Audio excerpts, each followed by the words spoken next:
Jadi maka Nabi Lut pun hijrah. Dia pun pergi duduk di Sadum ni. Nah, hari ni Lut mati tu. Kemudian sampai di sana, Nabi Lut dia menyebarkan dakwah dia. Setahun, 2 tahun, 3 tahun. Yang mengamalkan Syekh Songsang ni semakin merebak. Walaupun setelah Nabi Lut menetap di kampung tu, semua rasul dia akan bagi tahu, aku pesuruh Allah. Ini kaedah. Ini kaedah. Dia tak ada rasul dia malu-malu macam hari ni orang tanya ustaz ke? Ish. Tak ada nak start je. Duk jawab macam-macam. Tak ada nak start lah. Ustaz kecil-kecilan lah apa. Rasul dia tak ada. Dia nak buat tawaduk pelik, tak ada. Rasul dia akan pergi semua tempat, market ke, sekolah ke, pejabat ke, tempat berhimpun ke, di padang ke, pergi jalan dia akan abang, ana Rasulullah. Aku pesuruh Allah. Apa yang kalian buat adalah mungkar. Allah pilih aku untuk bagi tahu kepada kalian, perbuatan ini boleh mengundang bala Allah dan kalian akan diseksa oleh Allah di akhirat kelak kalau terus begini dan tidak bertaubat. Ni panggil rasul. Tapi bukan dia pergi kat semua orang dia panggil ahli neraka ke ahli neraka, tak. Dengan penuh hikmah, penuh kelembutan, penuh kasih sayang. Kat mana kena tegas dia tegas, kat mana kena berlembut dia berlembut. Ini rasul. Dan kebanyakan rasul yang Allah sebut dalam Quran, Allah cerita mereka berdakwah siang dan malam. Sampailah Rasulullah sallallahu alaihi wasallam juga berdakwah siang dan malam. Nabi sallallahu sama, Nabi Lut sama. Walutan idh qala liqaumihi atatuna al-fahishata ma sabaqakum biha min ahadin minal alamin. Dia pergi jumpa kampung ni lebih kurang 4 daerah, 4 bandar besar dan penduduk Sadum. Dengan satu lagi di sebelah dia, nama apa saya tak ingat. Dan Sadum yang paling besar sekali, penduduk tu lebih kurang 400,000 orang. Majoriti penduduk itu homoseksual. Majoriti. Maka sebahagian wanita-wanita dia keluar pergi ke negeri lain, sebahagian. Lepas tu hak berbaki pula apa dia? Yang berbaki pula lesbian. Ada disebutkan dalam sebahagian tafsir. Lesbian pula dah. Lepas tu nak main anak ke mana ni? Dah lah majoriti gay, homoseksual. Lepas tu hak sebahagian wanita berhijrah keluar sebab tidak dinikahi. Tuan-tuan, kad kenuri zaman tu, jantan menikah jantan. Senang faham. Tahap dia sampai macam tu. Tuan-tuan nak tengok macam mana apa bukti tahap dia sampai tahap tu, saya sebut. Bukti daripada Quran. Betapa kelakuan seks songsang itu diamalkan secara melebar dan tak ada siapa malu. Dia kata macam ni lah, zaman hari ni benda tu legal. Maksudnya benda tu ada dalam undang-undang. Boleh bernikah waktu tu. Dalam undang-undang kerajaan Sadum boleh berkahwin. Dan memang kita akan nampak perkahwinan tersebut seperti mana yang kita tengok pada masyarakat moden hari ini.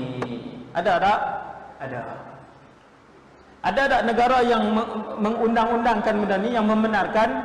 Ada. Selain daripada Kanada dan Amerika Syarikat dan antaranya Australia sedang diperbahaskan. Sedang dibahas. Saya tak tahulah, mungkin dah lulus dah kot. Waktu saya pergi ceramah di Australia, saya pun tak ingat dah. Sydney ke Melbourne pun saya tak ingat dah. Waktu tu paling panas sekali ketika itu di parlimen mereka ialah meluluskan satu akta undang-undang perkahwinan sejenis. Duk berlawan, ada dua grup ketika tu, dan mereka duk turun di jalan-jalan Mereka duduk turun di tempat-tempat awam, berceramah, ketuk pintu ke pintu. Saya tanya, saya tengok, kata ni ada pilihan raya ke? Bukan pilihan raya. Mereka duduk berlawan untuk luluskan undang-undang ni. Ada dua grup lah. Separuh setuju, separuh ahli kabinet tu tak setuju. Apa keputusan dia saya tak tahulah. Untuk membenarkan perkahwinan sejenis tersebut. Tuan-tuan, sampai tahap tu berlaku tak zaman hari ni? Berlaku. Ada tak masyarakat ni di Malaysia? Ada. Ada tak yang memperjuangkan hak mereka ni? Ya. Ada satu kumpulan yang sedang memperjuangkan hak mereka ini. Keadaan umat Nabi Muhammad ni, dia akan semakin elok ke? Dia akan, maksiat dia akan semakin membarah? Jawapan dia akan semakin membarah. Semakin jauh zaman kehidupan umat Nabi Muhammad sallallahu alaihi wasallam daripada zaman Rasulullah, maka mereka akan semakin jauh daripada Allah. Ini kaedah. Orang baik sentiasa akan ada, pejuang Islam sentiasa akan ada. Orang yang berada di pihak kebenaran sentiasa akan ada sampai kiamat.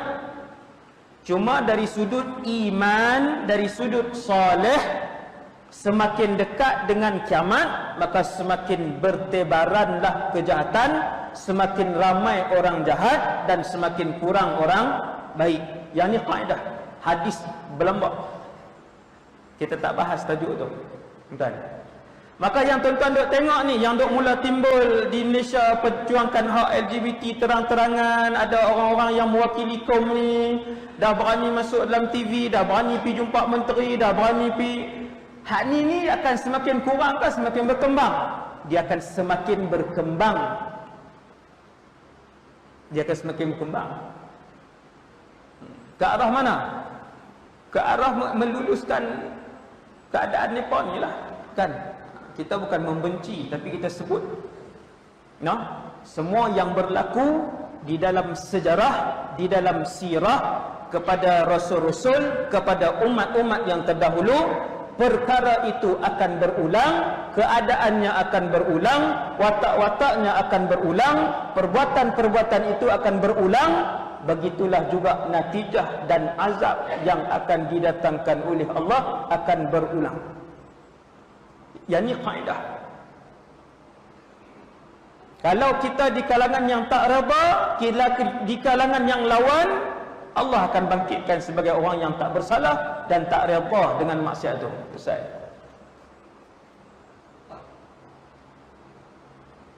Nabi Lut pun pergi, sambung balik.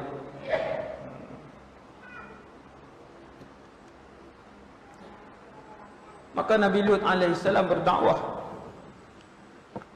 siang dan malam,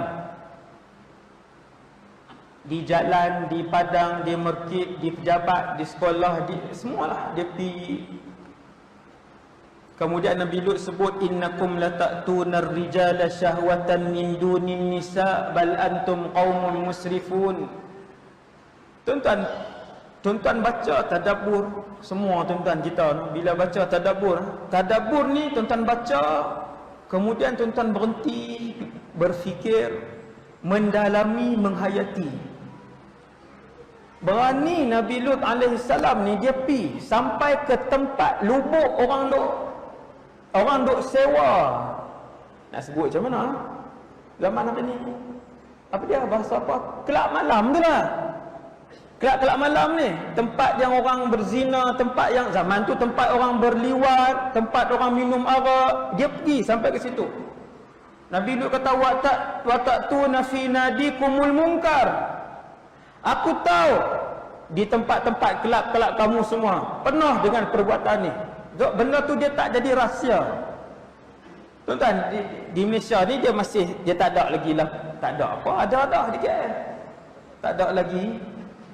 Ada dah kelab khas untuk gay ni, ada dah beberapa. Di Bukit Bintang ada berapa? 4 kan. Berita ni bukan saya pergi, tuan. Berita, hak tu yang saya pernah baca. Dah ada dah kelab gay. Kelab untuk gay khas. Allah sebut dalam Quran, wa ta'tuna fi nadikumul munkar. Kamu memang ada di negeri Sadum ketika itu tempat-tempat yang khas untuk kamu sewa orang-orang ni. untuk kamu datangkan syahwat kamu, puaskan syahwat kamu di tempat-tempat ni. Tak ada siapa malu. Sehingga mereka berkahwin sesama mereka dan diadakan perkahwinan dan diumumkan kepada orang ramai. Tahap tu. Ke arah tu tak? Ke arah tu. Luar negara berlaku tak? Sudah berlaku. Sudah berlaku. Lepas 2-3 tahun akan ada satu negara isytihar. Lepas tahun ada negara isytihar. Lepas tahun ada negara isytihar. Untuk bagi hak ni. Amerika yang paling selaru, yang paling rosak sekali fitrah dia di Amerika Syarikat, yang paling ramai.